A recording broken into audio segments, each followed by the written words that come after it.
I'd like to say that I see that in this fight, everyone is against me. Everyone's saying, Shama, Shama, Shama. But guess what?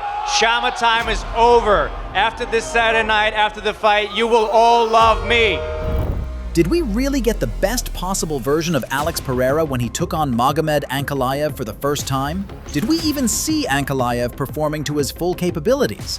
Well, with the newly crowned champion looking to defend his title against the returning Alex Pereira, there's a very good chance that we see a completely different performance from both men out there.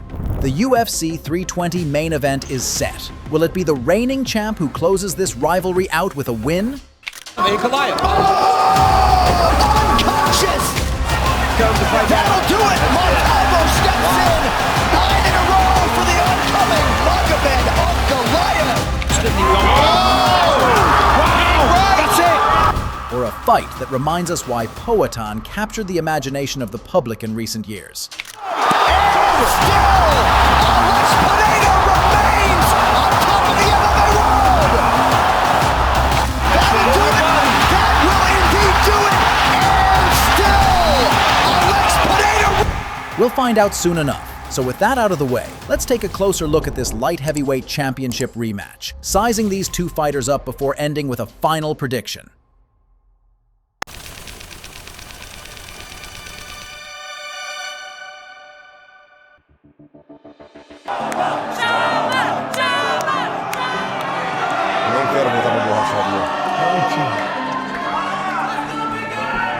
Magomed Ankalaev is the most well-rounded light heavyweight in the sport today, and so it's fitting that he is the one holding the belt. But there were more than a few reasons to be left with questions after his victory over the Brazilian. For as much as his striking is very clearly an asset and his wrestling is constantly a factor, we're still waiting for him to burst forth with a signature performance.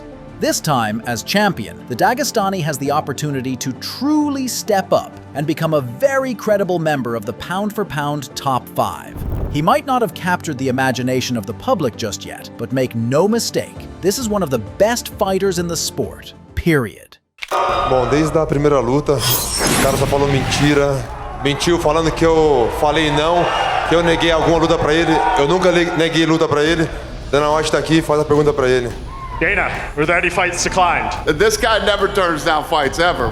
Alex Pereira has a lot to prove here. Sure, the manner in which he won the middleweight and light heavyweight titles was truly awe-inspiring. But the constant questions over whether he was being served up favorable matchups was always in play. So when the time came to take on a legitimate wrestler, the fact that he underperformed was not a good sign. Yes, it was by no means a dominant win for Ankalaev, but that wasn't the same dangerous and dynamic Poatan that we're used to seeing. But there is a very good chance that the Brazilian can recapture all of his momentum if he goes in there and blows the doors off the champ. And given that he's not getting any younger, it's a true now or never kind of fight. I got only one thing to say. This guy's gonna pay for everything he said and everything that people said in his name, using his name. He can't hide no more. Write it down, take a picture. I don't give a fuck. We getting it in. When you step in there with me, ain't nothing to talk about, ain't nothing to say. It's all right here and I'm on your ass. Fighters need highlights like Poatan's victory over Jamal Hill to truly ascend to the next level of stardom. And with a headline spot on the landmark UFC 300 card, the Brazilian well and truly delivered the goods. Hill was always going to have a tough time getting his own striking to work in there with a bona fide legend like Pereira. And as soon as Alex noticed even the slightest lapse in concentration, he pounced. He even told referee Herb Dean not to bother giving him a timeout for a clear low blow Jamal hit him with. This was a true star-making highlight, and perhaps the cleanest performance of his career. Jamal came to win. He thought he was going to win. And the other thing, I don't know if you guys don't know this yet, but I'll tell you. I just found out when I went up in the octagon because I saw him messing around with his foot. He broke his toe 2 weeks ago. And he fought tonight with a broken toe. You know, after that shot, he was actually somebody who was trying to tell me that that was an illegal blow.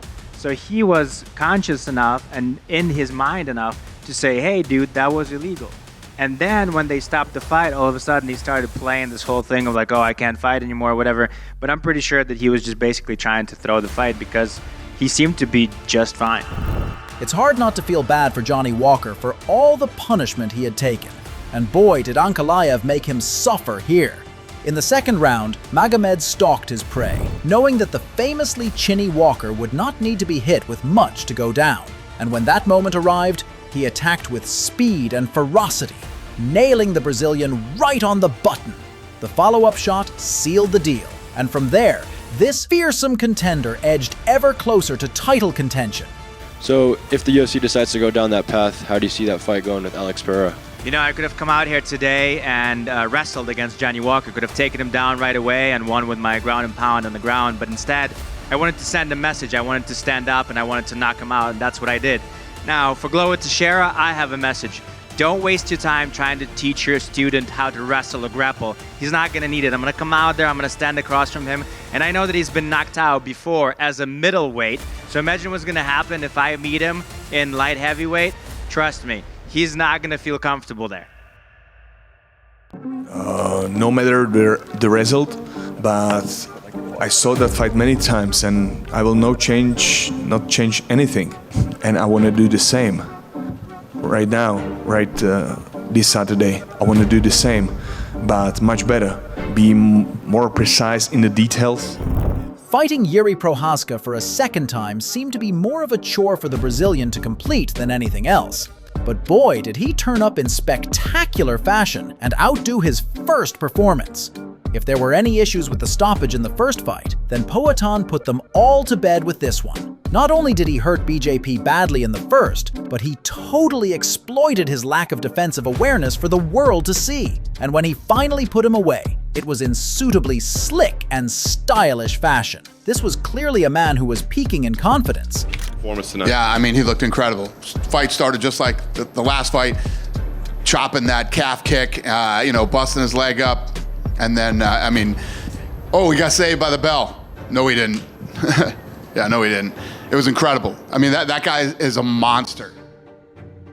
You know, I'm not sure why the UFC is doing it. I mean, I think they're protecting him. We know that he's an exciting fighter. We know that he fights in the stand-up. He's a great striker. So I think that they're just saving and protecting him. Despite his Dagestani roots, Ankalaev is far more of a well-rounded fighter than many give him credit for. And in his showdown with Alexander Rakic, he showed it. Magomed's boxing and kicking game were right at the forefront of everything he did well in there with Rakic. We also saw his power come into play at various points. Whether it was the fear of the takedown or Rakic just running out of ideas, Ankalaev controlled the stand-up well in this fight. And eventually, he had to deal with a very hesitant opponent in front of him. A very impressive elite win. Alex, stop running away from me. Go back to Ankalaev. He promised coming into this fight he wouldn't shoot a single takedown. He didn't do it. Is this enough to get Alex Pereira his title fight? It's the second longest unbeaten streak in the history of this division behind John Jones. I would have to say yes. Próximo agora, não tenho o que contestar, né? Todo o trabalho que ele tem, onde a organização achou que deveria colocar essa luta e, eu achei muito bom. The main reason that I've always wanted this fight, really, is for the fans. You got two of the best strikers in the world going at it. When I step in there, you get to expect the best version of me. And the best version of me is not someone who switches my plan and then out of nowhere in my career decides to become a wrestler. So that's kind of like, I'm just trying to make that point clear. The beating that Alex Pereira put on Khalil Rountree bordered on difficult to watch towards the end. The Brazilian was simply finding a different level of flow state in this fight, and he chipped away at Khalil from the first bell to the fourth round finish. Sure, Rountree got some shots in too, but Pereira took them well. And let's be real, the only thing keeping Khalil in this fight was his granite chin and his insane will to compete. The finish here was one of Pereira's most brutal. When I watched the feature, he said, listen, this guy hits hard, he's tough, he's this, he's that, and this guy has a dream, but my fight IQ will win this fight. He said that in the combo feature, and that's exactly the way it played out. Well, he's a complete fighter, hard-working guy. I'm a complete fighter. I train hard. I'm the champ. Stay a little more quiet. He's the challenger. He's been talking a little bit, but I just stay composed. I just do my thing, focus on my work. Yesterday, for example, I trained 3 times yesterday, so I'm just doing my thing. Of course, we have to take a moment to speak about the first showdown between these two. The question of just how well Pereira's game would work against an elite wrestler was always one that followed him throughout his career. You know, it's obvious that his team is nervous. His team knows that he's got problems with his wrestling. And he knows that I can do stand-up. He knows that I can wrestle. And so it doesn't really matter what was said or who's confident or not. Now we have the fight. Now we have this opportunity. We're 100% ready. We're going to do whatever we can to get this victory. And here, we saw Ankalaev put the pressure on Pereira for the majority of the fight. He even had some big moments of success on the feet. It was by no means a total shutout, but Magomed's pressure and work in the clinch was enough to keep Poatan guessing, which made him look like a much lesser version of himself out there. Yeah, you know, I was confident. I kept on moving forward. I kept pressuring him, and he kept on running away from me. You know, for 20 minutes, this guy was running away from me. And then I heard at the end of the fight, he was saying that, you know, he wasn't sure why the victory was given to me. Who's supposed to be given the victory? You know, I've been pressuring him the entire time. He was running for 20 minutes, and then he's wondering who's supposed to get the victory. Listen, I'm happy for a rematch if he wants a rematch, but then maybe in the rematch he could fight for real, not just run away the entire time. You dominated Alex in the first fight. Now you're a favorite in the second fight. Is there anything you think that Alex has in which he's better than you? The reason he became a champion is because I wasn't there. And now I'm here. I'm going to put a stamp on this on Saturday, beat him again, and then all the questions will be answered. I was on my worst day, and that's all he could do? Hey, the good thing is you're ready now, so we're going to see on Saturday. Don't say you... On Saturday, your manager won't be there to help you. Shama. There is no more Shama. We killed it. No Shama. Liar. I see you very nervous. Please, be patient. Couple days. When the cage door closes, I'm going to show you what for. It's his It doesn't matter what they say. It's just going to be me and you in the cage on Saturday. The question now is just how similar to the first fight the sequel will look. Sometimes, a contender will come into their title challenge with a conservative mindset, fighting to their game plans strictly to simply give themselves the best chance of winning the title, even if it's not a hugely exciting performance. But once that belt is in their possession, you sometimes see fighters coming out there looking a hell of a lot more confident. Think Merab Dvalishvili's title win over Sean O'Malley. He went out there and did what he had to do in fight number 1, but once the title was his, he stepped things up into a new gear, finishing O'Malley before the championship rounds. And there's a good chance we see something similar here. Pereira can take some real confidence from the fact that he defended so many of Ankalaev's takedowns in the first fight. And who knows, perhaps that will cause him to open up in this fight, showcasing more of the striking that earned him all those titles in the first place. But for as much as we expect a more confident Pereira this time around, we expect the same out of Ankalaev. And this time, we think his wrestling and pressure will be enough to see him defeat Poatan in even more impressive fashion.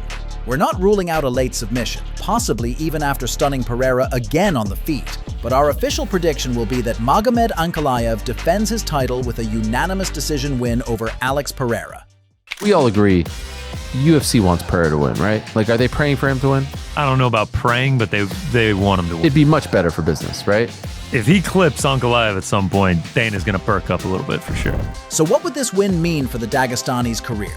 Well, he'd certainly move up in the pound-for-pound rankings, especially if he manages to actually finish a fellow top 15 fighter.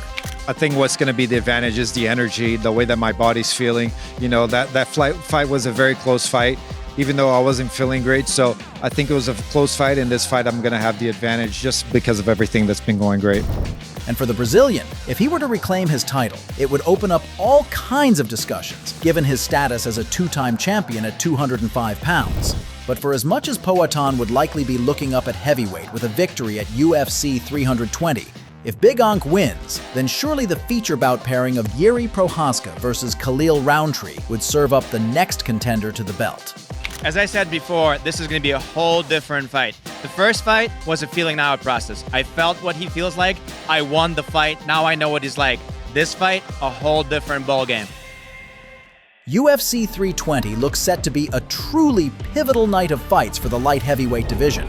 But who do you think will come out on top in this rematch between the champion and the former king, Poatan? And where would a win leave each of them within the pound-for-pound rankings? Let us know your thoughts in the comments below.